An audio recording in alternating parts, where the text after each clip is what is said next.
Buenas noches. Es una alegría y una satisfacción grande y un honor para la Sociedad Económica Amigos del País y personal para mí de tener aquí en este estrado a una personalidad y a un gran amigo, a una gran personalidad y un gran amigo de muchos de Badajoz y fuera de Badajoz. Hacer una presentación de Enrique Sánchez de León, pues sería una inutilidad realmente, porque todo el mundo conoce su amplia, magnífica biografía, sus actividades, sus logros, su valentía, el haber sabido decir todo lo que debía decir en cada momento que debía decirlo, sin tener en cuenta las consecuencias que podían traer, que hay gente que sí, que tiene mucho cuidado en lo que se dice, por si acaso. Nació en Campillo de Llerena, estudió en el Instituto de Badajoz, un sitio muy importante para estudiar. ¿Bien? Bueno, me decía hace unas horas una antigua compañera tuya que incluso había pues, un teatro leído que tú eras el director. ¿Sí? Bueno, ahora luego diré alguna de las cosas importantes que ha sido, pero para mí hay cosas también muy importantes que no me las han dicho y que las sé. Por ejemplo, fue un jugador de fútbol fabuloso, lo cual es una buena cosa porque demostró sus capacidades físicas y no solo mentales, como demuestra después. Sabía driblar muy bien, metía muchos goles, que es lo que ha hecho además en la vida profesional y política, meter goles.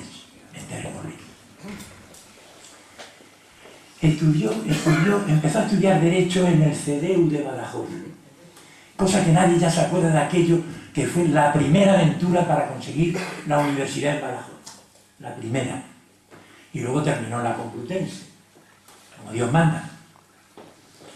Claro, el licenciado en Derecho es inspector técnico de trabajo, y en trabajo, gobernación, sanidad, seguridad social, pues ha recorrido todo el campo, ese campo tan interesante de lo social, del trabajo, del empleo, de preocuparse del problema de verdad de la gente, porque el problema de verdad de la gente, salvo la metafísica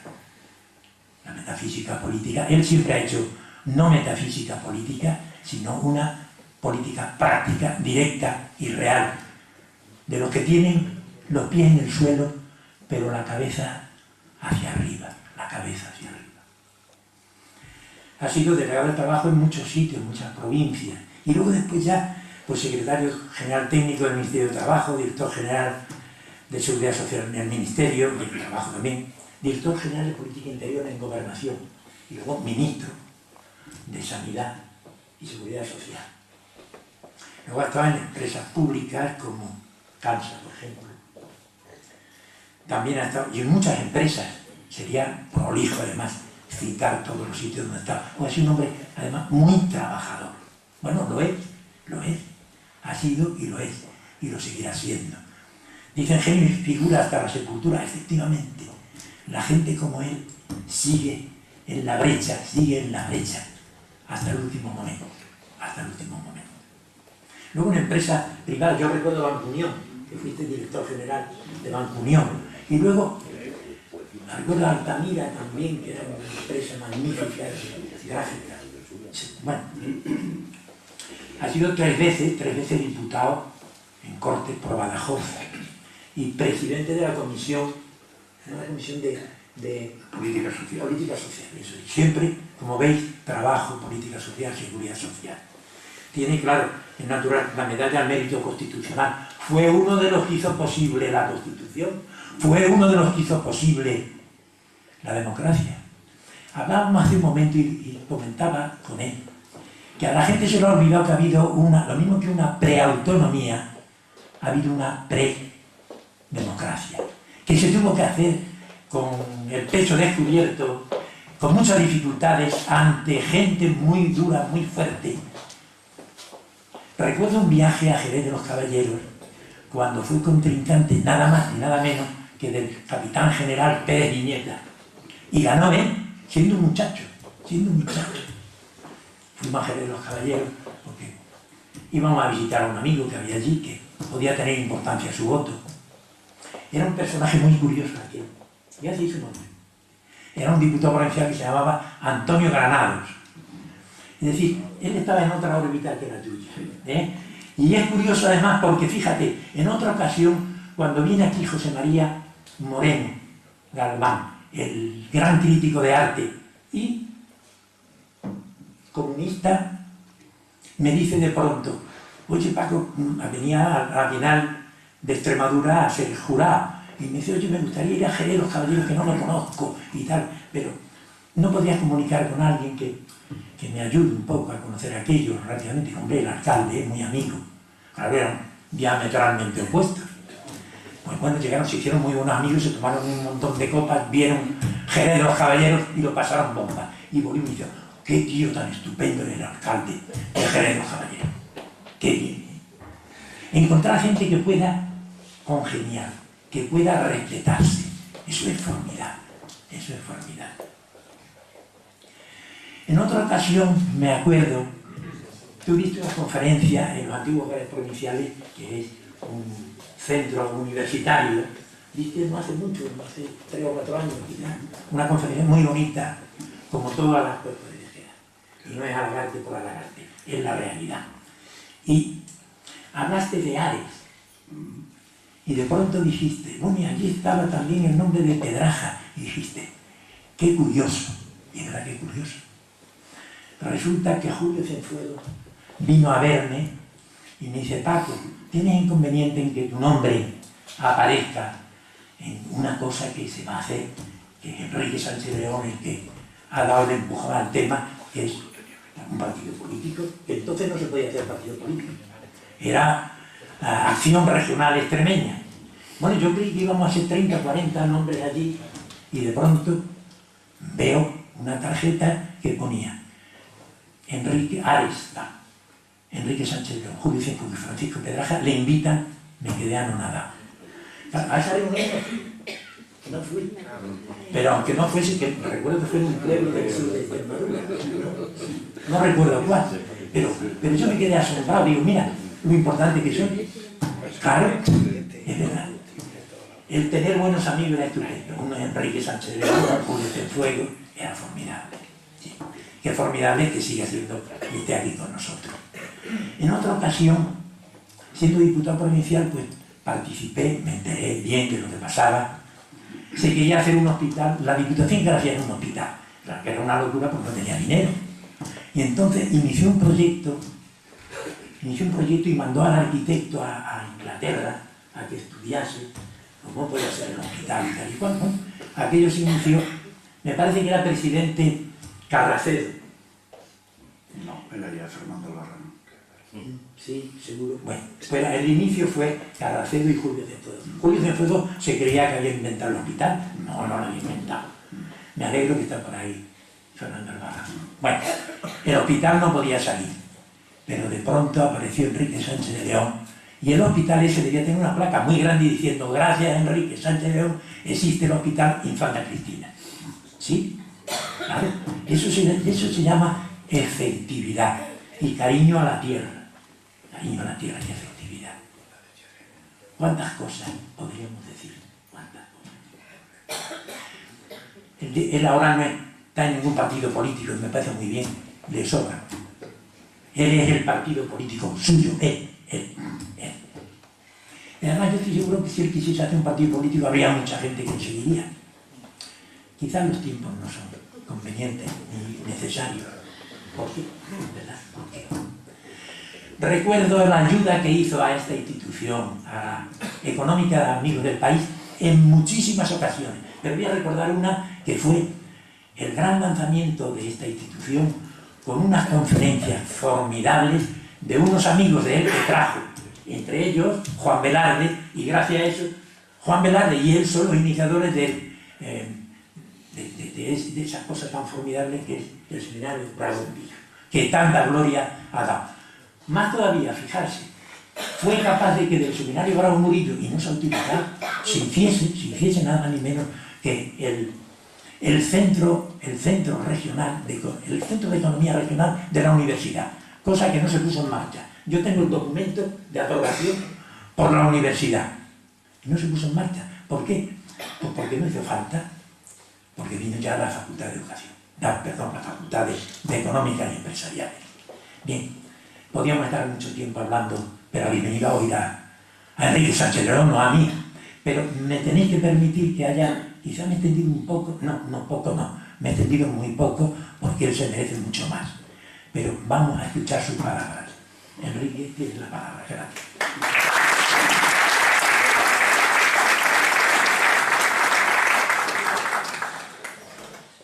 Buenas noches a todos, querido presidente y miembros de la Económica, la Real Sociedad Económica de Amigos del País, y muchas gracias por asistir a esta charla que no pretende en absoluto ser conferencia. Cuando Paco Pedraja, que como amigo acaba de abrumarme, se ha pasado, como es evidente en el halago, pero es demostración de una viejísima amistad. Me invitó a lo que vulgarmente se llama dar una conferencia en esta sede. La verdad es que me llevé una agradable sorpresa, porque quien os habla, ahora que es más competente, aunque sea mínimamente que en otras épocas, eso sí, evidentemente mucho más experto, bastante menos temperamental, ya no es requerido frecuentemente para estos menesteres en esta tierra. Yo creo que es por razones de vetustez, pero vanidosamente me malicio que también puede haber algunas otras razones. Paco me insinuaba en aquella primera conversación hablar de la transición. Ya sabéis, ese fenómeno histórico que convirtió a un régimen personalista, el franquismo, en otro democrático de tipo parlamentario. Me dio, después de esa primera entrevista, en una segunda conversación, toda la libertad del mundo para decir lo que quisiera. Pero la modesta historia personal de quien os habla, mis viejos compromisos con Extremadura, hicieron que planteara las primeras siguientes reflexiones. Yo creo que no es oportuno hablar de asuntos ajenos a la tierra, y por lo tanto habría que descartar temas de preferencia personal o profesionales. No creo que con la que está cayendo ahí fuera pudieran sugestionar asuntos extraños al interés de cada día. Por otra parte, la verdad, no me apetecía hablar solo de la transición, sino reflexionar, al menos indiciariamente, sobre otros grandes temas de nuestra comunidad. Quizás por falta de oportunidades también sufro signos externos de globalización. Pues bien, agotado el tema a desarrollar en términos generales por exclusiones e inclusiones intuidas, pensé a continuación cuál debería ser mi actitud ante vosotros. Y decidí, nada de grandes propósitos, ni excelsas elucubraciones doctrinales, ni sesudas secuencias sobre el papel histórico de ideas o de momentos o de personas relevantes.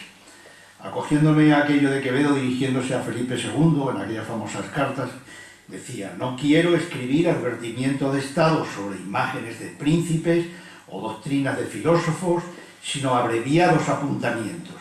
Y opté por esto último, como dice el título de la charla. Nada de discursos retóricos para la historia con mayúsculas, ni énfasis trascendentes en expresiones de aire suficiente. Huyendo de discursos sobre la situación de España o de Extremadura, recuerdo sin embargo aquello de nuestro paisano Donoso Cortés. Vuestros votos me son indiferentes, decía él, no me he propuesto dirigirme a vuestras voluntades, sino a vuestras conciencias, que son las que me juzgan. Yo lo que me he propuesto es inclinar vuestras voluntades hacia mí y me he propuesto obligar a vuestras conciencias a estimarme. Ya sabéis, aquel famoso discurso de Donoso Cortés en el Congreso de los Diputados allá por 1850. Eso sí, ahora que adquiere énfasis el término regionalista por cuanto ya se decanta sin pudor alguno nacionalismo de separatismo, seguiré colaborando, si se me admite, la búsqueda para esta tierra nuestra de esos principios sólidos y ciertos a los que se refería el reformista Meléndez Valdés en su extremeñísima intervención en la apertura de la Real Academia de Cáceres en 1791. O no me importaría lo del propio calabazón don Benitense, Donoso, cuando hablaba de principios religiosos, políticos y sociales. Bien, a la búsqueda de ellos sí estoy dispuesto. No partiré ni partiría, no lo he hecho nunca creo, ni de dogmas ni de apriorismos. Yo me siento más centrista que nunca, es decir, más pragmático que siempre. Pero me resisto, eso sí, a que me manipulen y reconozco que no tengo humildad para ello, nunca la he tenido. Tampoco me resigno a la desesperanza porque soy demasiado joven para ello. Me quedo con aquello que creo modestamente, podría decir, no he podido encontrar la cita, se la requiero a los eruditos, que hay mucho aquí, de aquello que decía de un digno extremeño: en mi hambre mando yo. Y finalmente intentaré ser más breve de lo habitual, más vale en quinta esencias que naufrágo, y menos crítico con personas o individuos, por muy merecedores que parezcan, de poner en duda su más mínima virtualidad. Me cojo a una cita del escritor medio extremeño, nacido en Sevilla, Isaac Roja, que dice en su estupendo El vano ayer: mucho cuidado con los héroes, con los luchadores ejemplares, escultura de una sola pieza que ni sombra proyectan bajo el sol. Bueno, podéis suponer a estas alturas, muchos de vosotros me conocéis y os conozco de toda la vida, que si he sido siempre un romántico y redentor, nunca voy a dejar de serlo. Pero yo soy mucho más optimista que nunca, curiosamente. Creo en el enorme potencial de futuro de esta tierra y espero pacientemente que algún día sepamos definir sus objetivos, sus metas, que alguien las guíe y que se consiga llegar a los ideales previstos. Permitidme, por lo tanto, hablar de algo muy etéreo, del alma de Extremadura. Y permitidme la reiteración de una idea primaria que yo he repetido muchas veces y que me parece cierta: el fenómeno nacional de la carencia notoria de una sociedad civil, con vocación de presencia y participación en los problemas de convivencia de todo tipo, es ciertamente más acusado en nuestra comunidad que en la mayoría de las del resto de España. La falta de pulso en la presencia intelectual individualizada, con excepciones muy contadas, como la de esta institución que hoy nos acoge, y la ausencia de compromiso no partidista en muchas entidades culturales, sociales o depositarias de mandatos morales, es algo puesto de relieve frecuentemente. No sé si estas manifestaciones se reflejan en Extremadura de tal manera que pudiera hablarse de infarto social, en el sentido que lo hacen Fuster y San Pedro, porque probablemente sería exagerado. Pero la absorción por los partidos políticos del protagonismo, no solo político, sino social, económico y cultural, de toda actividad pública, es de tal entidad que su monopolio y sentido absorbente de todo se proyectan en el pueblo a través de cualquier cauces, incluidos lógicamente aquellos que deberían ser más incontaminables, los de la comunicación y los de la educación. Hoy por hoy no hay nadie que no se alinee ni siquiera en esos ámbitos, en principio y más o menos intensamente, a uno u otro lado de cualquier contienda del bilateralismo pernicioso en que ha ido estructurándose nuestro sistema político. Sin tener en cuenta algo todavía más preocupante: medios que por filosofía, tradición, conformación accionarial, componentes sociales u otros factores diversos podrían justificadamente ser beligerantes frente al poder, terminan proclamándose neutrales al menos por menos interés económico bajo el puro materialismo de quien paga manda, ¿o no? y centros de alta responsabilidad, como pudieran ser las propias universidades, o vegetan o se sumergen en incapacidades de todo tipo para influir cualificadamente en la elaboración de criterios sociales y económicos objetivos y fiables. He profundizado en esta ocasión en otra conferencia hace años aquí en Badajoz.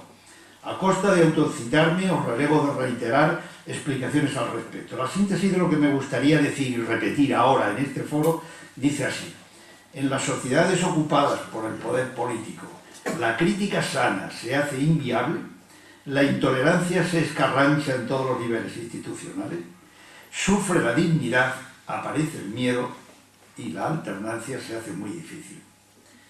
Y permitidme dos alegatos frente a lo que está fermentando en España, porque el cultivo no es de ahora ni de aquí.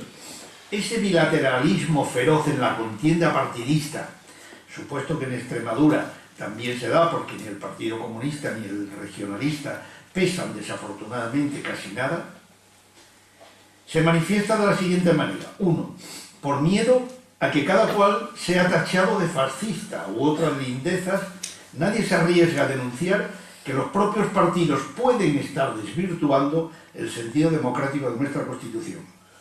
No quisiera traer ahora y aplicar aquí la tesis de que el no haber apenas confrontación ideológica entre derechas e izquierdas, hoy más claro que nunca, la lucha se mantiene en terrenos cutres a buscar la metodología de acabar con el otro.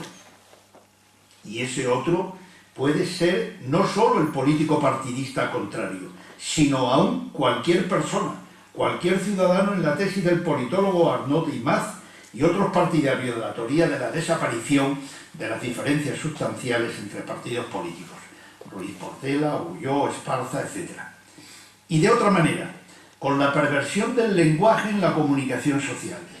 No es que con ella se compruebe, como decía García Pelayo, que quien posee la palabra adquiere el dominio del ámbito de la realidad, sino que la vivencia cierta de los pronunciamientos políticos supone a diario la constatación de un lenguaje diferenciado propio del actual sistema político que se hace a veces incompatible con el mínimo entendimiento y la racionalidad de lo que se dice e invita a su aceptación o rechazo a priorístico porque ya nadie cree a nadie si es que le entiende. Y eso es lo más antidemocrático que pudiera existir. Desde esa panorámica general que puede tener y tiene sus concreciones en nuestra tierra, ciertamente nada confortable, permitidme también introducirme muy sintéticamente en la búsqueda de lo que pudiéramos llamar nuestro sitio en el conjunto de España. Es una idea obsesiva en quien os habla, como sabéis muchos de vosotros. Solo siendo muy consciente de nuestro valor real en el conjunto nacional, conociendo exactamente nuestros puntos de partida, estableciendo agrupadamente nuestros propósitos y consensuando la metodología de acceso a las metas, solamente así podría dar Extremadura un salto cualitativo en el ranking de los índices de bienestar de España. Permitidme otra vez el simplismo. Para analizarnos en cualquier clasificación, no vale compararnos con nosotros mismos en el tiempo para medir nuestro progreso. Hay que hacerlo con el de los demás. Y tampoco vale compararnos con los demás en una sola dimensión, en uno solo o aún en varios índices o cuestiones. Y permitidme la opinión, ese análisis comparativo no se hace permanente y cualitativamente como debiera ser, bien porque somos incompetentes e incapaces, tesis en principio desechable, o bien porque quienes saben no pueden hacerlo, o bien porque quienes saben y pueden no tienen púlpito categorizado para exponerlo, o bien porque a quien sabe, puede y tiene púlpito no le interesa. En ocasión anterior me he referido a esta cuestión mencionando los monederos falsos a los que al respecto hacía mención nuestro Bartolomé José Gallardo. O sí se hace y este que os habla está equivocado. Mirad, existe un mandato ético en democracia nunca escrito, que todos sean partícipes en la medida que le corresponde en el conocimiento y decisión sobre cuestiones públicas. El político que no lo haga así será pequeño, cutre y encogido. Apenas hace año y pico tuvo lugar en esta tierra un cambio personal de trascendencia institucional. Muchos de los que vivimos fuera dimos un suspiro de alivio y esperanza. Permitidme una broma a la ministra de Igualdad, una broma gramatical. Se trataba de distinguir entre voceras y vocero. Algunos creíamos en la ventaja de un cambio de los comportamientos públicos de nuestra más alta institución política regional, una transformación radical de la imagen que trasladábamos fuera. Quizás es una impresión personal, pero me da que el alivio persiste, aunque la esperanza haya disminuido. ¿Por qué? El diagnóstico es fácil. Mientras más aprisione el compromiso partidista, mientras más prevalezca el culto a la personalidad, mientras exhibamos un triunfalismo ridículo, mientras más late la secta, menos categorizada y proyectable, será una presencia amable, una racionalidad encomiable y una sensatez de comportamiento no siempre irizados. Creedme, los de fuera, aunque no estemos aquí, pero sí asomados al balcón, estamos deseando dejar la marginación, el exilio, bajar a la calle, poder estar con normalidad, colaborar si fuera conveniente, entregarnos si fuera necesario, comprometernos en síntesis, solo con una condición: respeto. El asunto requiere algo que hay que hacer notar y que yo creo que se echa a veces de menos en nuestra tierra. Grandeza en los comportamientos públicos. Esta palabra encierra otra idea clave en nuestro desarrollo. Todos los años, con alguna excepción, entre la lectura de referencia política de nuestra tierra, quien os habla estudia y analiza la sesión parlamentaria donde se debate. Tengo un íntimo amigo que se encarga todos los años de remitirme, por lo menos, del Parlamento extremeño ese llamado debate. El pasado se llamó enfáticamente Debate sobre orientación de la política general. Se celebró los días 26 y 27 de junio pasado. Todo extremeño consciente debería recibir una información objetiva sobre lo que allí ocurre en esas sesiones, cosa que naturalmente no vamos a hacer aquí, sino referenciarla respecto a si responde o no ese debate al perfil de política deseable en nuestras instituciones, es decir, si sus protagonistas actuaron o no con grandeza. Entre paréntesis, permitidme idealizar. El político extremeño actual debería aunar el arte valiente de Perera, la frustración de la imitación de Talavante y la constancia de funcionario fiable de Ferrera. Pues bien, aparte de algunos apuntes de complacencia, falsos puntos de partida, por ejemplo, decir que nuestra fortaleza es un amplio consenso social respecto a un modelo de desarrollo, a mí personalmente no me parece que deje de ser un sarcasmo. Interpretaciones interesadas, reseñar la vergonzante realidad de que en 25 años Extremadura solo aumentó su población en 25 personas, para resaltar solo que en el último año fueron 6.000, no es la demostración de un triunfo personal, sino el reconocimiento de fracaso de un cuarto de siglo. Y se llega al regocijo partidista cuando se enfatiza sin pudor alguno que en Extremadura hemos hecho lo que teníamos que hacer. ¿Estamos todos, o la mayoría, seguros de ello?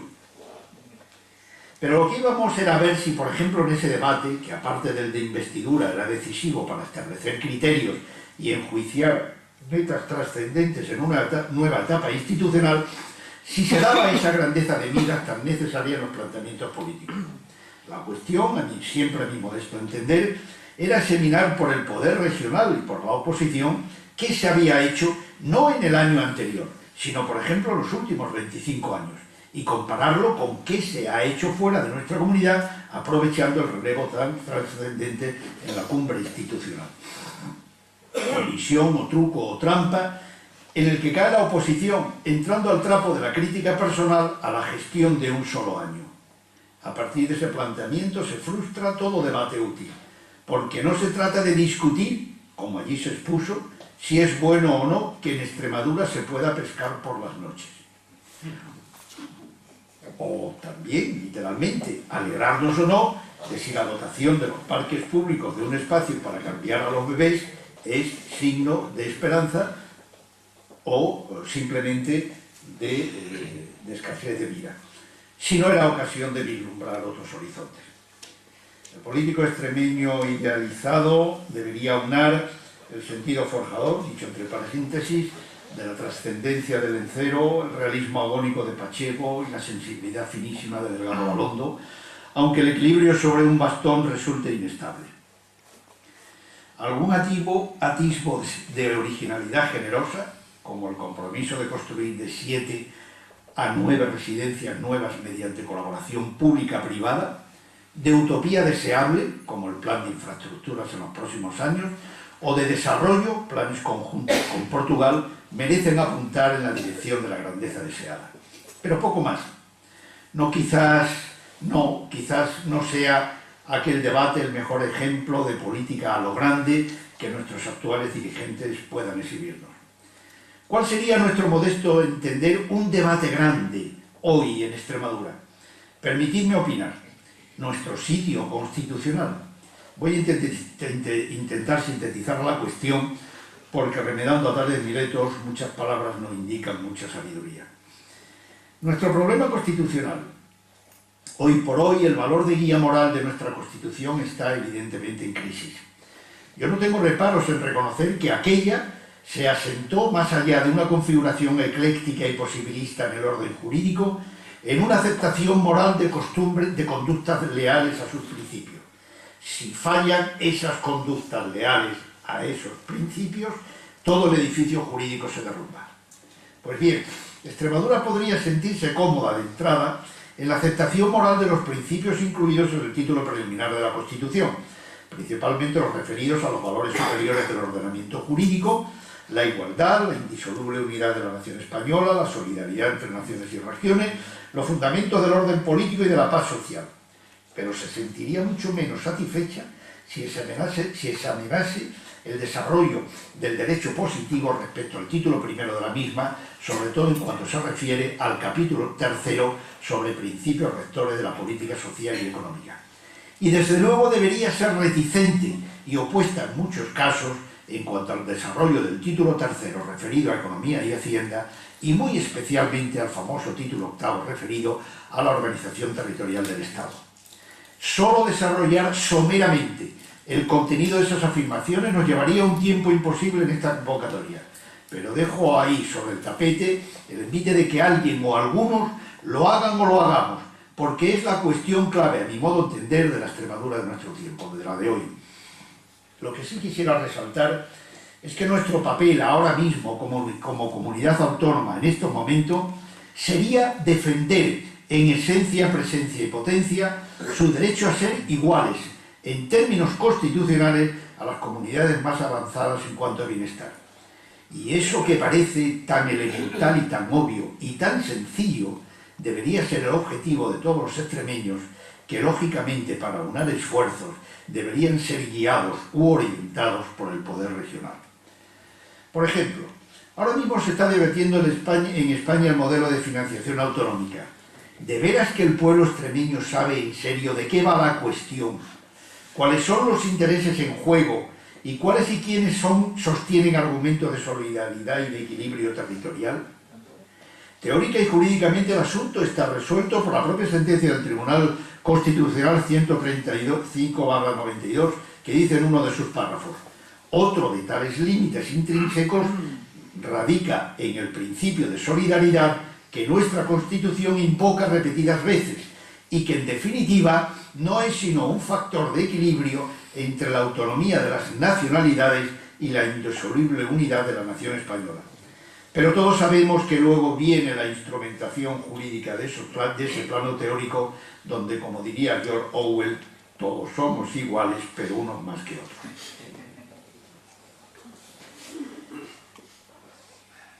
Hoy por hoy, la aplicación de los principios constitucionales que más favorecerían a Extremadura es discutida, si no en el plano de los principios, que hasta ahí podíamos llegar, sí en el derecho positivo que los desarrolla. Es decir, puede suponerse que la moral con la que algunos interpretan nuestra Constitución no nos garantiza su virtualidad, y hemos de estar muy advertidos respecto a ello.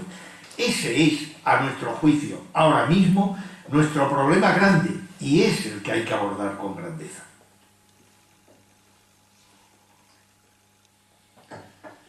Pero cuando reflexionaba y escribía sobre esto, aún puntualmente e indiciariamente, me di cuenta de que en el fondo estaba siguiendo la petición de Paco Pedraja, porque se podía decir en pasado, hablando ya de la transición, cosas muy parecidas alrededor de una peripecia histórica de alto calado nacional y que con toda seguridad había impactado en mí mismo y en las gentes de mi generación en esta tierra nuestra, la tan traída y llevada transición política de finales de los años 70 y mediados de los 80 del siglo pasado.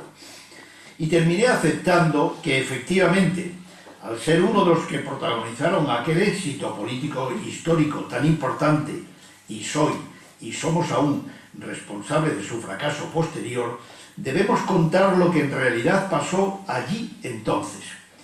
Y acogiendo aquello del Nobel Edwin Doringer, cuando acusaba a los perezosos como yo, con aquello de si no puedes explicar a todo el mundo lo que has hecho, tu trabajo ha sido en vano, intento ahora, al menos en ocasión poco propicia, una parcial redención de las penas impuestas por la condena de un silencio irresponsable. El mío y el de muchos de entonces. Como demostración, hace unas pocas semanas, una tercera de ABC se refería al silencio de la transición con referencia concreta a los más directos colaboradores del presidente Suárez. Y es evidente que ni este cuando pudo, ni yo mismo que puedo, nos hemos ocupado de tan necesario menester histórico. Mea culpa por tanto. Porque la primera idea que quisiera exponer al respecto es que la verdadera y objetiva historia de aquel periodo está por describir. Merced a un palpable y irreprobable silencio cóncavo, aquel que describiría Celaya para los mayores de la UCD, a solas soy alguien, en la calle nadie, la complicidad de ese silencio con una clara y activa intencionalidad política de pervertir interesadamente la realidad de aquel tiempo, aquel que describiría Machado para los nuevos del PSOE y del PP, con aquello de también la verdad se inventa, están logrando que sobre todo las nuevas generaciones de españoles y extremeños solo tengan de tan trascendental periodo de la historia de España versiones parciales o relatos muy loables, pero de experiencias personales. Sánchez Terán y Jiménez de Parga a nivel nacional últimamente, y también aquí Feliciano Correa. Y que son, en todo caso, piezas valiosas, pero aisladas de un puzzle muy trabajoso de construir. Y eso que es fácilmente perceptible a nivel nacional, me parece a mí personalmente que lo es con mayor intensidad aquí en Extremadura. Lo he explicado en algunas ocasiones. Reconstruir la verdad de la transición política en esta tierra nuestra no le interesa a la derecha porque no estuvo en ella, y tampoco a la izquierda porque se situó en la ruptura. Así de sencillo. Solo a esta última maneja caprichosamente la cuestión con la habilidad dialéctica que le caracteriza, pero que también a su vez le mancilla, porque tiende a utilizarla sectariamente. De una manera, siguiendo el consejo de Gracián, aquello de hacer y hacer parecer, las cosas no pasan por lo que son, sino por lo que parecen. Y de otra forma, fabulando interesadamente, imaginando lo mejor para sus intereses partidistas en la forma de acontecer, acogiéndose al consejo de Víctor Hugo cuando decía: lo que la fábula ha inventado a veces lo reproduce la historia. De manera que la forma en que se está relatando aquí la transición es silenciando hechos, conductas y personajes y fabulando perversamente sobre creaciones, actitudes y personas. Que conste, falta una historia de la transición hecha desde dentro, en España, pero sobre todo aquí. En otras comunidades al menos se ha intentado con mayor o peor éxito. Porque, segunda idea importante, la transición política se impulsó prioritaria y principalmente por las gentes de dentro del régimen, con la derecha en contra o inhibida, o luego cobijada en UCD, y la izquierda en la ruptura, la revancha simulada y la pose del progreso y la modernidad. Siendo eso así, no sería justo ignorar la aportación importante de personas, institutos y actitudes ajenas, y aun opuestas al establecimiento franquista. Miren, por ejemplo, en Extremadura. El establecimiento político actual omite información sobre la transición y fabula sobre los militantes de Ares o de UCD como fachas, aprovechados o gente que nos beneficiamos de que no se nos depurase como colaboracionistas de la dictadura. Todos los que eran funcionarios, los cargos políticos, aunque fuesen por elección, los que con la opinión pública que fuese tuvieran algún tipo de responsabilidad. ¿Saben cuál era la realidad? Pues que algunos reformistas en aquellos momentos ya manejábamos resortes importantes del poder, mientras muchos dirigentes actuales de la izquierda encabezaban las manifestaciones callejeras a mediados y finales de los 70 al grito de España mañana será republicana, con la pretensión de la dictadura del proletariado, la nacionalización de los bienes de producción o la estructura federal del Estado, etcétera, etcétera. Quien les habla, a la sazón director general de Política Interior, autorizaba aquellas manifestaciones, algunas encabezadas por personajes muy próximos a nosotros, aunque en el fondo pretendían subvertir el orden político y bajo pretexto de libertad de expresión, que también lo eran, romper revolucionariamente con el Estado. ¿Quién tuvo que reconvertirse más? Los hombres de la transición, desde dentro, fuimos gentes que evolucionamos, que supimos asumir la realidad del tiempo que nos tocó vivir y otear el futuro que íbamos a vivir, y que acertamos en la metodología que había que aplicar para conseguir una normalidad constitucional que el pueblo deseaba entre temores, vacilaciones y recuerdos que le condicionaban emocional y racionalmente. Había entonces mucho donde elegir. Nuestro Pedro de Lorenzo, cuya pedantería elegante a veces ha degradado la profundidad de su pensamiento político, intuyó muchas opciones que los de entonces manejábamos. Papel de la corona, tema muy espinoso. Del ejército, todavía entonces importantísimo.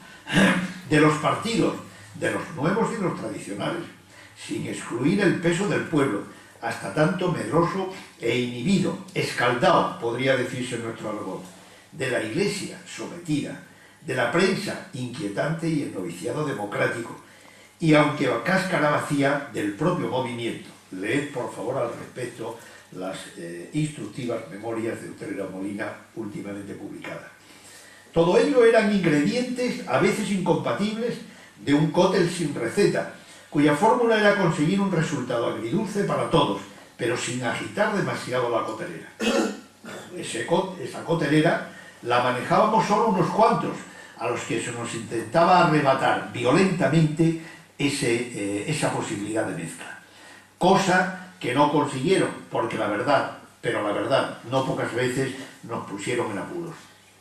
Les he dicho, y si no lo hago ahora otra vez, que Extremadura entonces, como ocurre en estos momentos en el tema de la financiación autonómica, fue campo de experimentación donde se observaron a nivel regional y se observan hechos absolutamente significativos de todo proceso político a nivel nacional. En política Extremadura ha sido muchas veces anticipadora de lo que iba a ocurrir a nivel nacional. Les voy a relatar algún ejemplo, alguno que me ha pisado nuestro presidente. Por ejemplo, he dicho y reafirmo que la transición y la reforma la impulsan y la hacen conjuntamente con otras personas y entidades y grupos, principalmente las gentes de dentro del sistema. Por eso las historias de esa transición, hechas por los de fuera, incluidas las de Vitoria Prego, se empeñan en que todo comenzó con la Constitución de 1978, cuando en realidad su preparación venía forjándose, silenciosa, pero eficazmente, intramuros y desde hacía mucho tiempo. Por ejemplo, en Extremadura, el giro histórico reformista es fácilmente apreciable en las conciencias de quienes participaron en las elecciones a consejero nacional y procuradores en Cortes nada más que en 1971, en las que un atrevido joven proveniente de Juventudes y del SEU, a niveles provinciales, se enfrentó atrevidamente y a cara de perro electoral con todo un capitán general de Cataluña muy digno candidato no solo del ejército, sino del movimiento y del gobierno. Y recordar quién ganó, no una persona que también, sino una actitud absolutamente insólita de carácter reformista.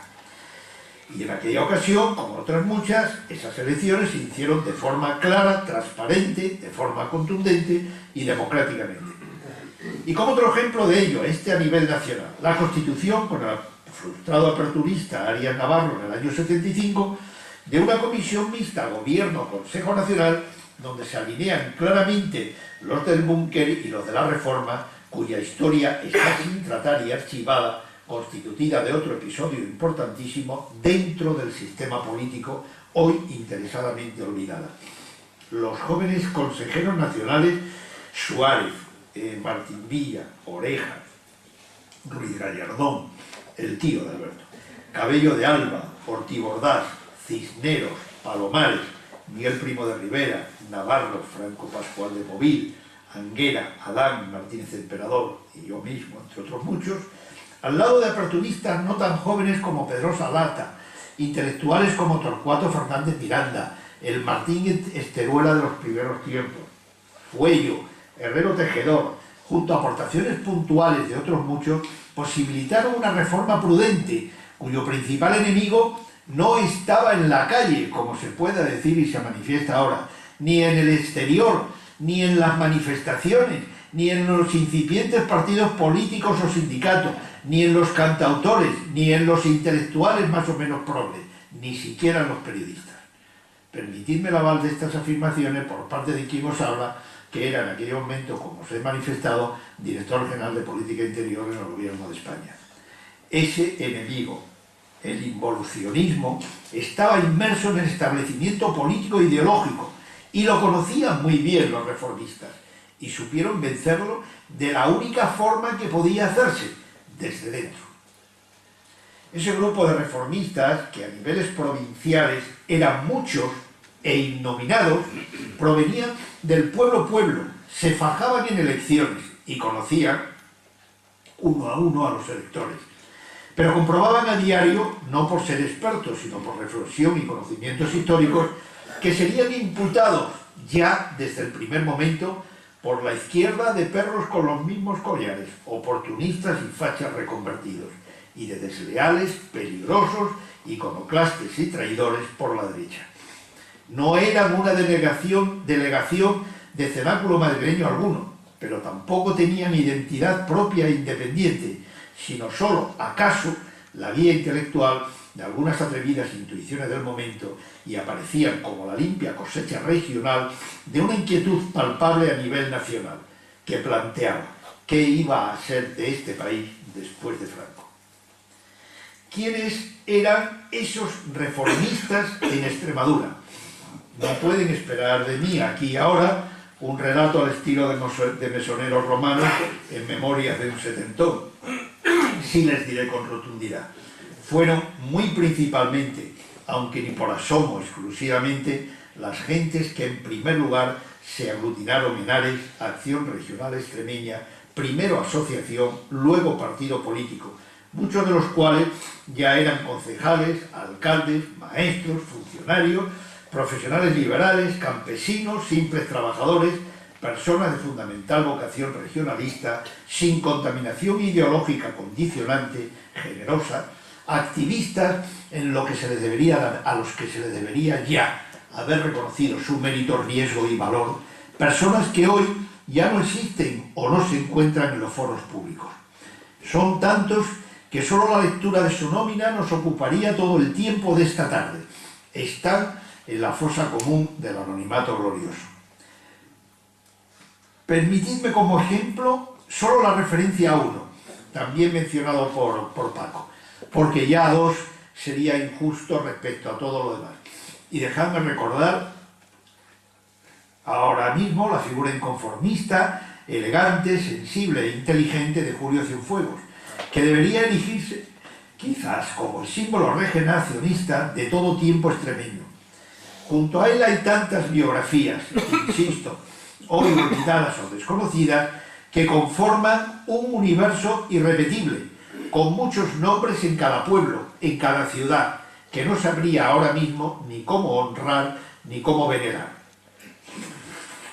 Si acaso, permitidme una licencia para representar en distintas profesiones y procedencias a 3 de los mejores alcaldes de la provincia de Badajoz del siglo XX.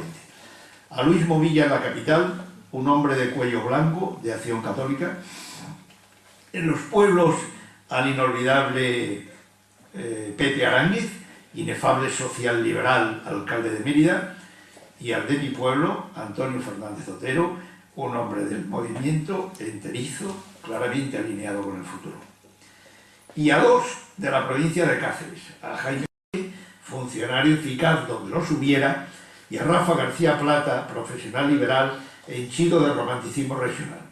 Solo menciono a estas personas solicitando la comprensión de todas aquellas que no están en esta mínima nómina, por referirme a algunas personas representativas de los grupos alineados en la incipiente formación regionalista. Fueron los reformistas de Ares los que iniciaron y protagonizaron aquí la transición, los que nuclearmente ganan las elecciones de 1979, ya convertidos en UCD, con la aportación absolutamente encomiable de muchas personas ajenas a ese núcleo inicial. Fijaros, cuando Ares, por razones de eficacia y pragmatismo y de amor a esta tierra, se apodera de UCD, permítaseme el término coloquial, y se convierte en la versión regional de un partido nacional, gana aquellas 2 elecciones generales, en el 77 y en el 79. Pero cuando Ares se va de UCD en 1982, este partido nacional no saca ya en Extremadura ni un solo escaño. Nunca más un partido regionalista tuvo éxito electoral en nuestra tierra, sino algunas pequeñas presencias testimoniales muy respetables, dicho sea con el mayor de los respetos y los cariños a otros intentos. Son las eternas muestras de los fulgores extremeños, que nunca desaparecen del firmamento de la tierra, ni siquiera oscurecidos por el paso de tanta estrella fugaz.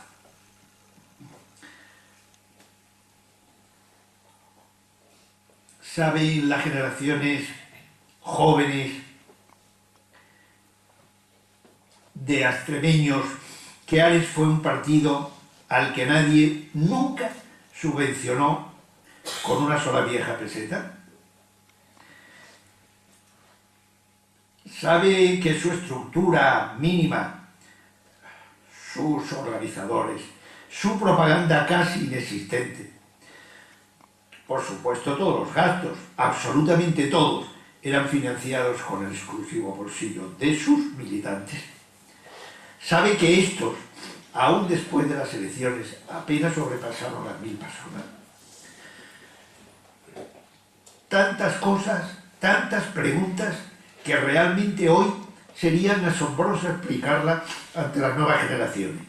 Sabe que el máximo cargo, el de presidente, lo ostentaba en estos tiempos del feminismo ya una mujer maestra en Plasencia. ¿Saben que las mujeres tuvieron una importante sustantividad en la responsabilidad del partido? ¿Saben que quienes regían las juventudes era una chiquilla de apenas 21 años?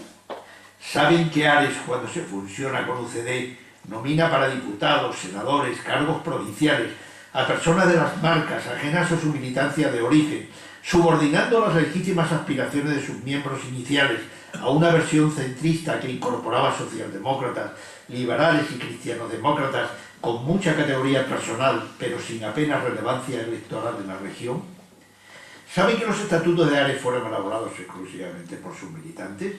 ¿Saben que Ares, en el mejor de los momentos, solo contó con apenas 1000 militantes? ¿Saben que Ares no tuvo apoyo mediático alguno? Me atrevería a decir que pocos extremeños de las generaciones jóvenes pudieran responder siquiera aproximadamente a estas y semejantes interrogantes. Y no es justo. Eso sí, que tengan por seguro que es por ser víctima de un ominoso silencio que cubre el fulgor de aquel tiempo, y porque a veces les llega al efecto la baba rabiosa del tránsfuga, la envidia cochina del incapaz o el lúgubre silencio del sectario. A veces pienso, permitidme la vanidad, si el hecho de que mi persona individual, se haya mostrado beligerante a veces frente al poder regional, eso sí, en contadas ocasiones, y siempre como réplica en fundosas y mentirosas ofensas hacia mi persona, no haya influido en esa situación. Sería desazonador para mí, pero demostrativo de otras referencias mucho más preocupantes en esta tierra nuestra, que por no enfangar esta intervención omito ahora. Pero alguna derecha extramuros, alguna acción de los políticos de salón, no en esta tierra, que no lo sabía, solicitó y suplicó aliarse con ellos, con los reformistas de nivel nacional, y formando, ya digo que salvadas absolutamente las personas, liaison o entendimiento electoralista con Ares. Al precio, como es lógico, de prestar unas marcas muy acreditadas internacionalmente, lejos de la suspicacia de las que recelaba el país respecto a nosotros mismos, y también algunas pocas personalidades independientes. Aquí, con categoría personal, dicho sea en honor a la verdad. Marcas y personalidades, algunas de ellas deslumbrantes, con las que desde el principio y en términos generales hubo recelos, quizás confrontaciones y al final ruptura, siendo así que al final ni Suárez a nivel nacional ni un servidor a nivel regional pudimos resistir, y creo que ambos, por dignidad personal, nos fuimos del partido que fundamos. Y prácticamente no volvimos. Ese episodio, al que he llamado fracaso, se vivió aquí intensamente, y que yo sepa, no solo no ha sido escrito, sino que he oído versiones odiosas de lo que realmente ocurrió. Tampoco es ahora ocasión de contarlo, sino de reseñarlo y explicarlo para la historia en mejor ocasión. Pero de la UCD extremeña como de la nacional, solo quedaron como interesantes sus líos, y pocos interpretaron la lucha de clases en su seno entre los reformistas de dentro y algunos de las marcas, la gente pueblo y algunos de los añadidos. Lucha no de conceptos en resumidas cuentas, sino de poder interno.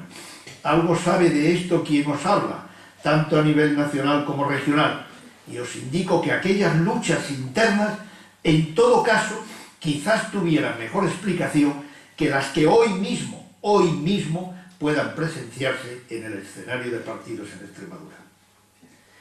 Quiero significar aquí que, a pesar de todo, la época de UCD y sus protagonistas son cada vez más reconocidos, no a nivel internacional, desde hace mucho tiempo, como es evidente ahora también por una inmensa mayoría de españoles, época la más audaz, la de más libertades sinceras, la de mejores comportamientos de honestidad personal y la de mayor eficacia en la historia reciente democrática. Confío en que algún día ocurra aquí también con la gente de Ares y de la UCD, y eso que nunca, por lo menos hasta ahora, tuvimos el reconocimiento de los medios de comunicación, unas veces por unas cosas y otras veces por otras. Ahora, según las encuestas públicas, Suárez fue el mejor presidente del gobierno en no sé cuántos tiempos, pero hasta fechas recientes, ni como partido, ni como personajes políticos, se nos concedió perdón por los errores cometidos en tiempos difíciles, ni mucho menos reconocimiento por unos éxitos tan indiscutibles como indiscutidos por el pueblo. Y no me obliguéis, por favor, a dar detalles de ello ahora mismo. E insisto en que ese reconocimiento aún no se ha hecho aquí, que está pendiente en esta tierra que, como he explicado, fue tan anticipadora de lo que en todo el país, en toda la nación, en toda España fue la transición. Y conste que los de la transición aquí ni éramos ni somos arcángeles revestidos de humanoide, ni espíritus ingenuos que no caíamos en los pecados de la condición humana, ni mucho menos. Éramos simplemente gentes con un mérito añadido, que sabíamos más de Estado que de partidos políticos, que nos ocupábamos de los intereses generales más que de favorecer a los nuestros, y que a veces ni siquiera a estos conocíamos. Cientos de vocaciones políticas sanas, que con sus errores incluidos, creo que merecen algo más que la abyecta mudez que les recubre. Contar su historia sería una muestra de la grandeza exigible siempre en nuestra propia historia. Soy consciente de que estos advertimientos no solo deberían provocar una legítima curiosidad en quien los oiga, y por supuesto en quienes tengan obligación de aprender de aquellos, sino también debería suponer una exigencia intelectual de relato objetivo para la historia extremeña. en tono mi mea culpa otra vez de la parte que me corresponda. Y como sé de mi débito y como sé mi condición de hombre que arriesga, no quiero prolongar este relato personalísimo más que ofreciéndoles un ranking de mérito para que ustedes discutan, porque es absolutamente discutible, que en aquel periodo, según mi experiencia y siempre discutible posición, concurren en los personajes de la transición y también una conjunción de aportaciones regionales presentes en nuestra región por aquel entonces, con una tabla de doble entrada a nivel nacional y regional. Creo que el primer ranking del mérito lo tiene Suárez tanto a nivel nacional como a nivel provincial. En el segundo lugar yo colocaría, como impresión personalísima, al rey en la tabla nacional y a la monarquía en la tabla regional. En tercer lugar, al pueblo, el pueblo nacional y la ley de reforma política a nivel nacional, al pueblo y como índice las elecciones de 1971 que ya he mencionado. Curiosamente, en una clasificación ampliamente discutida por quienes me la oyen, pero yo en mi experiencia personal, en cuarto lugar, en los méritos de la transición, figuran dos personajes absolutamente contrapuestos, Carrillo y Miguel Primo de Rivera a nivel nacional. Y a nivel regional, Julio Cienfuegos. En quinto lugar, a nivel nacional, mi experiencia personal colocaría a Torcuato Fernández Miranda, Gutiérrez Mellado y Tarradellas, y en quinto lugar a Árex. En sexto lugar, a los reformistas de dentro, a los alcaldes de aquella época, a las gentes comprometidas con el movimiento hasta con la vieja guardia, y me acuerdo del vieja guardia Luis del Barco como ejemplo de aquello, a las personas jóvenes que en aquellos momentos ocupaban cargos en el movimiento como Alberto González, o a las personas también jóvenes que en aquellos momentos ocupaban cargo en la administración como Hilario Álvarez y los maestros. En séptimo lugar, a nivel nacional, yo colocaría a Felipe González y a Fraga. A nivel regional, a Rodríguez Ibarra, Bermejo, Ramallo, Pablo Castellanos y de Coroso Tobar. En octavo lugar, a la UCD, y a nivel regional, a la UCD, incluidas sus personalidades liberales, demócratas, cristianos y socialdemócratas. En el noveno, a los reformistas de fuera, el PSOE, el Ejército, la prensa y la Iglesia, con la misma clasificación, pero sin la significación y entidad que tenían a nivel nacional, a los reformistas de fuera, al PSOE, al Ejército, a la prensa y la Iglesia. Y en último lugar, en este escandallo de un decálogo, a la Constitución española y al Estado de Autonomía regional. Y en ese cuadro, insisto, empírico y personalísimo, caben todos, por el orden que cada uno entienda ajustado a sus criterios, según le fue la historia, todos los hombres e ideas de la transición, tanto a nivel nacional como regional, que merecerían el honor de destacarse, no por mí, que fui un integrante de aquellos, sino por toda la conciencia regional. Solo ofrezco aquí unas cuantas reflexiones comprometidas, que ya os indico de antemano, muy comprometidas y que creo que nadie o casi nadie ha hecho. Quisiera aportaros, para ir terminando, otra idea de entonces que a veces se tergiversa, la de la concordia. Fue efectivamente una idea clara. Aún recuerdo un día lejano en Moncloa y a Suárez regresando de una entrevista secreta con Carrillo. Nos dijo simplemente algo así: legalizamos al Partido Comunista y a cambio tenemos la aceptación de la monarquía como forma de Estado, la bandera bicolor como único símbolo de España y la retirada de la subversión de la calle. Qué sencillo parece ahora. Y seguía: hemos de conseguir que todos los grupos políticos se legalicen y actúen dentro de un sistema democrático. Qué fácil, ¿no? La concordia fue efectivamente el eje racional que neutralizó posiciones extremistas. Una concordia que trataba de enterrar todo tipo de contraposiciones violentas, principalmente la derivada de la todavía cercana, históricamente, temporalmente, guerra civil. ¿Y qué era eso de la concordia en Extremadura en aquellos años? Pues que como en nuestra tierra, en los años finales entre los 70 y los 80, no había personalidades relevantes con quien dialogar, sino que se actuaba aquí, como ahora, antes en la oposición y ahora en la oficialidad, en estricta disciplina de partido, poco había que dialogar y discutir. Permitidme el análisis de una realidad duras para algunos, pero cierta indiscutiblemente. Solo algunos estudiantes o recién licenciados por Sevilla, algún intelectual de nivel provincial, algunos grupos de presencia y conjunción esporádica políticamente, y siempre, siempre, la presencia intuida de una precaria organización comunista componían todo el arsenal de la oposición entonces. Y esta es la verdad, dicho sea con todo respeto. Y eso sí, además de eso, toda una tradición importantísima de izquierda, fruto de la tipología socioeconómica y caciquil de nuestra proyección histórica. Creedme, poco más. Concordia aquí, la que exigía un pueblo deseoso de libertad en orden, inconmovible en la versión de su futuro, ante incitaciones revolucionarias de gente hoy más o menos integradas en la sostenibilidad de un esquema político ya sin grandeza. He dicho antes que el problema clave de la vertebración de España pudiera ser la deslealtad surgida respecto a los mandatos morales de la Constitución. ¿Será demasiado advertir que una deslealtad muy categorizada sería la posibilitación e implantación de la discordia?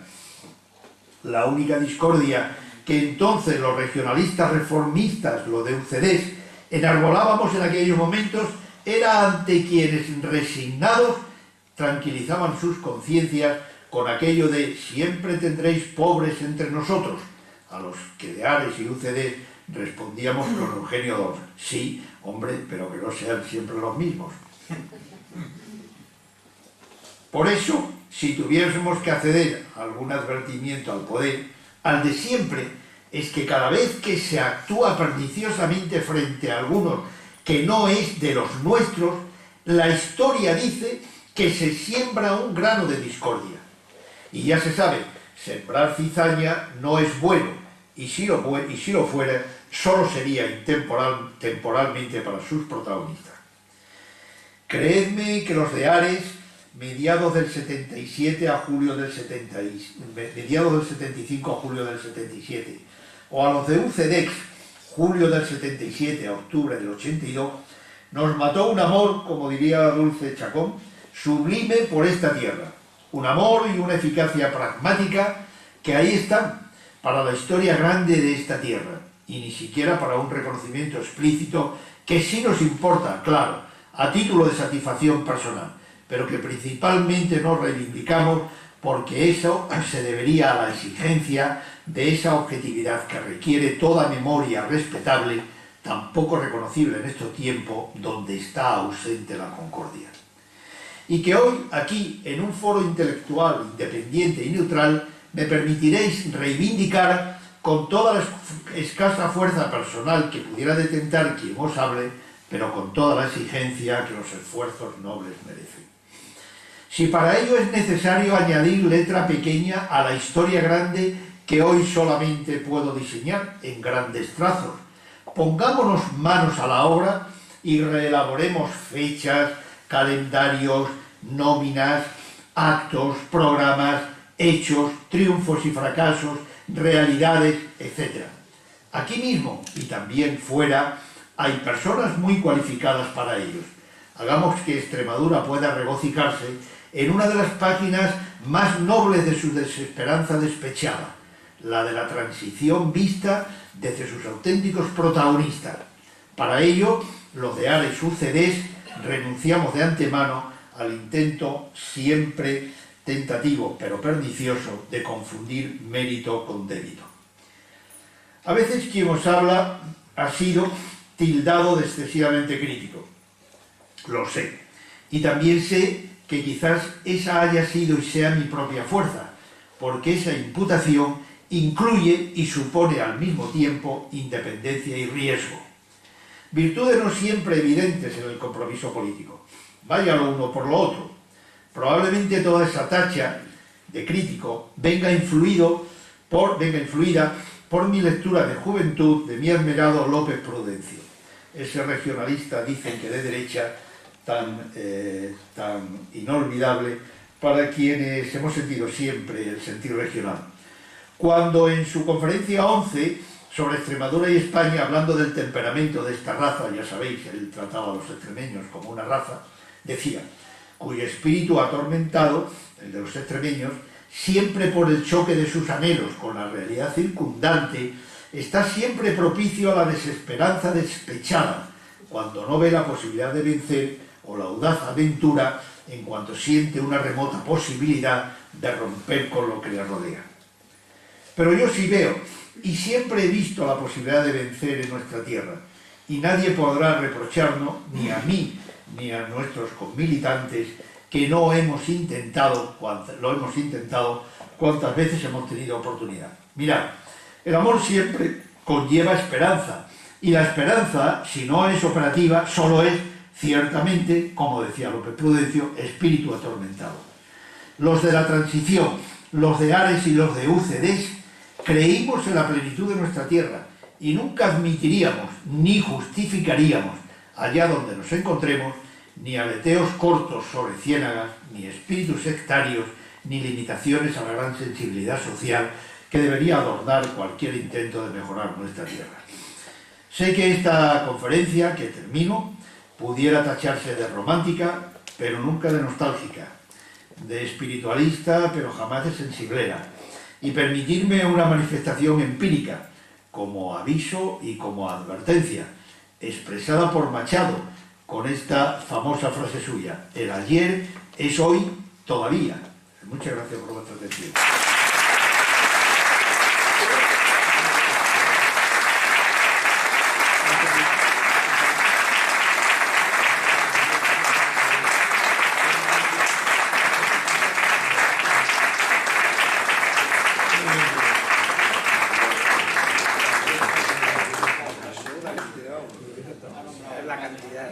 Me está diciendo que si alguien quiere hacer una pregunta, será que parecía... Yo, Enrique, te quería hacer una o tres preguntas. Primero, quería saber si en aquella época, cuando paristeis Ares, llegasteis a presentar listas en toda Extremadura, en los municipios, o no llegasteis ni siquiera a presentar listas a los municipios de Extremadura. Segundo, me permite por hacerte las tres seguidas. Segundo, si el horizonte que le veías a Ares, o que le veíais, era tan limitado como para meteros o incorporaros a la UCD, que luego salió como salió, ¿no? Esto era lo que te quería preguntar, si fueras tan amable. Te falta una tercera. Pues sí, me falta la tercera. Me había pensado porque se me ha ido de la cabeza. Le he preguntado si habíais nombrado listas a los municipios, si el horizonte era tan corto, y la tercera es si te arrepientes de no haber seguido jugando por ese partido que se llamaba Ares. Yo creo, Antonio, que tú das la clave de muchas preguntas que se han formulado siempre al respecto. Listas, no. Nosotros no participamos en elecciones porque Ares se constituye como partido político, no he repasado fechas, ¿no? Sí. Pero muy poco antes de las elecciones generales, no tuvimos ocasión. El tema de Ares pervivir o UCD fue un dilema. Yo creo que un dilema que dicen los que saben de gramática que es una alternativa, ninguna de cuyas soluciones es buena. La alternativa en términos racionales de frialdad no romántica era: nos presentamos como un partido político y no tocamos pelota, o nos apoderamos de UCD y ganamos las elecciones. Un sentido pragmático hizo que la Asamblea de Mérida, donde se decidió esto, que asistieron 800 personas, se tomase por consenso prácticamente, con el voto en contra de 3 personas y de 3 abstenciones, creo recordar. Fue durísimo aquello. Yo no recuerdo peores momentos de intranquilidad moral en mi vida política que aquellos instantes. Porque si a nosotros nos hubiesen dado tiempo las elecciones, probablemente la alternativa hubiera sido seguir. Pero en aquellos momentos no había otra alternativa. Bueno, he descrito someramente quiénes éramos. La gente ahora exagera lo que era Ares para enfatizar lo que algunos llaman la traición. Pero éramos unos cuantos, muy pocos, subvencionados por nosotros mismos, que además éramos pobres, sin proyección, sin respeto por nadie, aquí dentro por casi nadie y fuera por absolutos desconocidos, y se nos ofrecía una oportunidad tremenda, que era nuclear, perdonadme la variedad, y muchos de los que hay aquí fueron presentes en aquel momento, nuclear la decisión a través de mi persona. ¿Qué ocurrió en aquellos instantes? Bueno, que parece ser que la presencia electoral más categorizada, no personalizada, que había gente muy categorizada a mi alrededor, fluía por extraña circunstancia alrededor de mi persona, que era amigo personal de Suárez y además director general de Política Interior. La decisión fue muy dura, pero fue acertada en términos de favor para Extremadura. ¿Qué ocurrió con las elecciones? Pues que nosotros teníamos que ser fieles absolutamente a nuestro compromiso de concordia. Y aquí hay testigos muy cualificados, está por aquí Charo que veo, está Vicente, está el propio Miguel. Nosotros, que éramos la inmensa mayoría, renunciamos contentos y felices a cualquier protagonismo de Ares. El mío personal no, encabezando las listas y tomando más o menos decisiones, porque, bueno, yo era un poco el núcleo, ¿no? El nucleólogo de aquella cuestión. Fue tremendo. A costa de eso yo siempre he desafiado a que se compare cualquier periodo en la eficacia política entre los años 77 a 82 a cualquier otro periodo en la historia política de la región. Bueno, es un desafío que nunca se ha realizado porque nunca se ha respondido a mis retos, porque yo a estas alturas estoy todavía dispuesto a mantener. Si nos arrepentimos de aquello, hombre, yo tengo una duda, siempre la he expuesto. ¿Por qué aquello tan bonito, supuesto el fracaso personal de los que lo encabezamos, no se siguió nunca más, jamás por nadie con categoría? Perdón, no estoy descategorizando a ningún otro intento regionalista, estoy hablando simplemente en términos electorales. ¿Por qué? Porque el espacio político de un partido de centro en Extremadura es muy difícil y porque es más todavía un partido de centro regionalista. ¿Por qué es más? A pesar de esas cosas que yo leo a veces en la propaganda oficial de que en estos momentos Extremadura tiene ya una conciencia regional que no la tuvo nunca, eso es desautorizar a quienes ni siquiera estamos en posición de defender la tesis contraria. La verdad es que el regionalismo en Extremadura tiene muy difícil cabida. Entre otras cosas porque nos han hecho egoístas. Y el político de hoy en día mira el lucro que pueda sacar de su adscripción política. Y desafortunadamente la adscripción política a un partido regional, que aquí nadie va a financiar, que aquí nadie va a ayudar, que aquí no va a encontrar el favor mediático, es muy duro. Es muy duro. Es decir, que es que lo que cuento de Ares, que lo ratifiquen o no aquí los presentes, solos, absolutamente solos. Y eso que había una pretensión de decir, oye, Enrique, que es director general de Política Interior y dice que un partido político, oye, sabrá este insensato lo que se trae entre manos, porque siendo director general de Política Interior, ¿cómo viene aquí a fundar un partido político que están prohibidos? Tremendo. Entre las muchas gentes evolucionadas del movimiento, las luchas internas de carácter moral eran tremendas. Yo he significado a tu padre, Antonio, un ejemplo enterizo de lo que era un tío comprometido con su futuro, pero que veía clarísimamente, como muchas gentes, que aquello es que se derrumbaba, es que no se sostenía, es que no había manera de que aquello perviviese, porque ya no era racional, ni lógico, ni consecuente. Aquella lucha tremenda de aquella gente, de los funcionarios, de muchos funcionarios. Pero bueno, oye, pero ¿cómo ve este tío de Madrid viene, aunque sea director nacional de política, y te voy a decir que fundemos un partido? Es que me expulsan de mi carrera, que me echan. Terrible, tremendo. Los miedos, los recelos, las actitudes, la falta de posibilidades. Ahora, todo eso, ¿qué era lo que lo sostenía? Pues perdonadme la vanidad.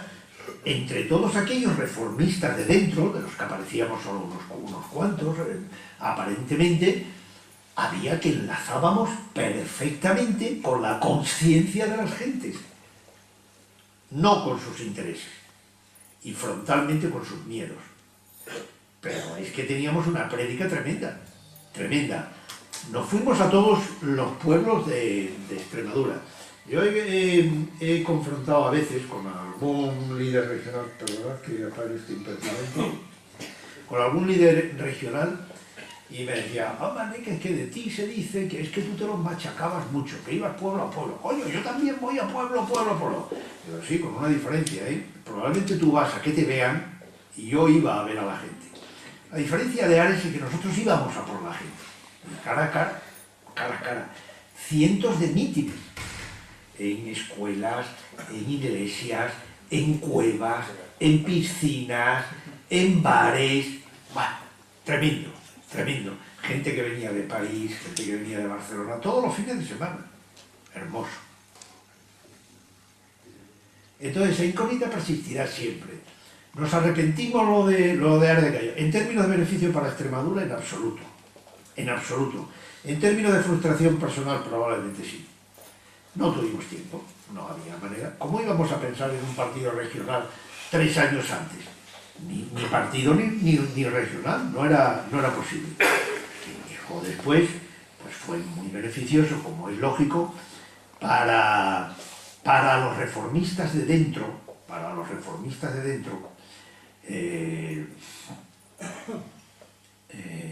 la adscripción y la categoría personal de muchas personas que después se incorporaron. Muy beneficioso, con mucha lucha, porque el pegacarteles de la calle Santo Domingo, que estaba en Ares de Cetal, decía que él quería ser presidente de la Diputación y no Chano Pérez de Acevedo, contra la lógica del mundo, ¿sí? Claro, pero ahí se impuso una racionalidad entre todos y un bien hacer entre todos, que yo creo que es un ejemplo, perdonadme la vanidad y la soberbia, pero no he visto nunca tanto ejemplo de generosidad, de entrega y de ilusión que en aquellos momentos. Y como no lo recuerdo, porque no me la han formulado bien la tercera pregunta, pues no sé cuál. Sí, la has contestado ahora mismo. La he contestado implícitamente, sí. Que si te arrepentías de... ¿Nadie más? Pues yo te levantar la sesión. Muy bien. Con su permiso. Claro.